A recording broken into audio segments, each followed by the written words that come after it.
Le sabbat dans l'évangile de Matthieu. Exégèse et théologie. C'était une grande joie pour moi de pouvoir participer à cette présentation de la thèse du père Malungu, thèse qu'il a défendue à l'Urpanienne avec comme sujet le sabbat chez saint Matthieu. Alors le père a été soucieux de montrer ce qu'il apportait de neuf à cette recherche, puisque quelqu'un d'autre, je crois un Coréen, avait déjà écrit sur ce thème avant lui, mais l'approche du père était différente.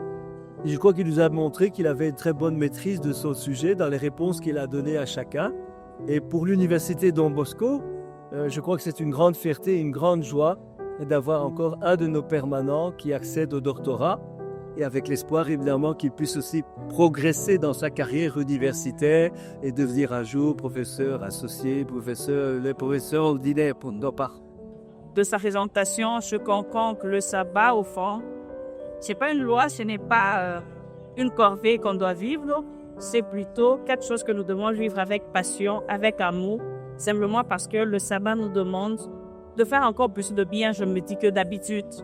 Donc ce n'est pas parce que c'est le sabbat qu'on ne doit pas faire du bien parce qu'on sera puni.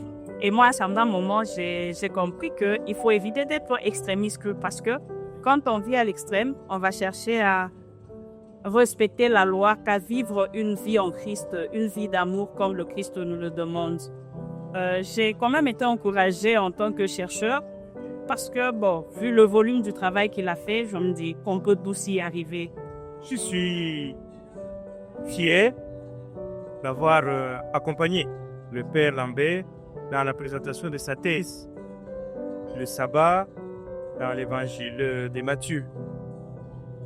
Le sabbat dans l'évangile de Matthieu se présente comme une polémique entre les Juifs et Jésus.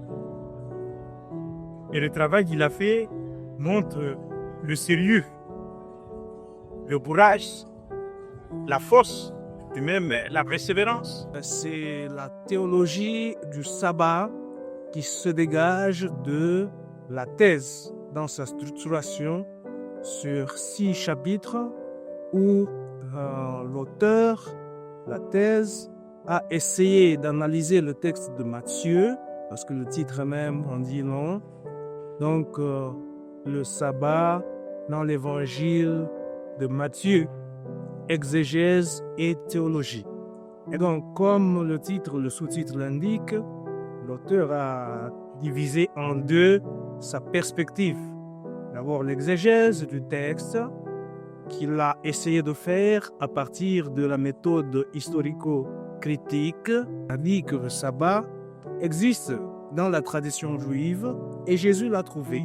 Mais la différence, c'est que quand Jésus a trouvé cette institution qui était séculaire, bien longtemps ses ancêtres l'ont vécu, il a tenté de lui donner un sens nouveau.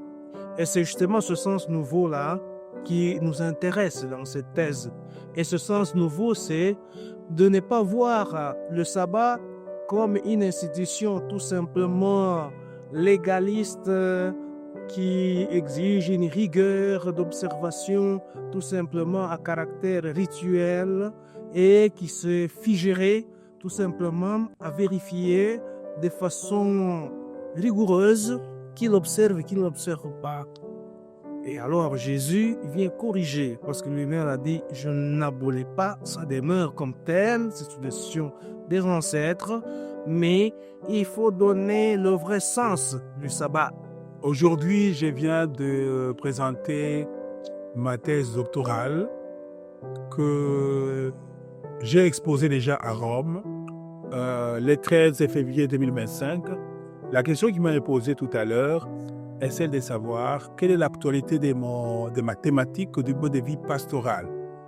Du point de vue pastoral, cette thématique, n'est-ce pas, les sabbats, nous invite, nous comme pasteurs, à vivre le jour du Seigneur, à qui n'est pas les sabbats, mais à partir de comment Jésus, lui, a vécu, a célébré les sabbats, dans une perspective de service saint.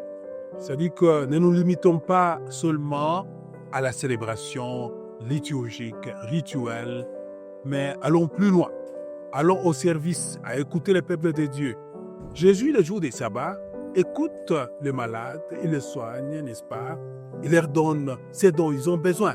Nous également, les jours du Seigneur, comme pasteurs, nous sommes invités à visiter les malades, à consacrer notre temps à l'écoute, à édifier le peuple de Dieu autrement que de prêcher la bonne nouvelle seulement. Voilà.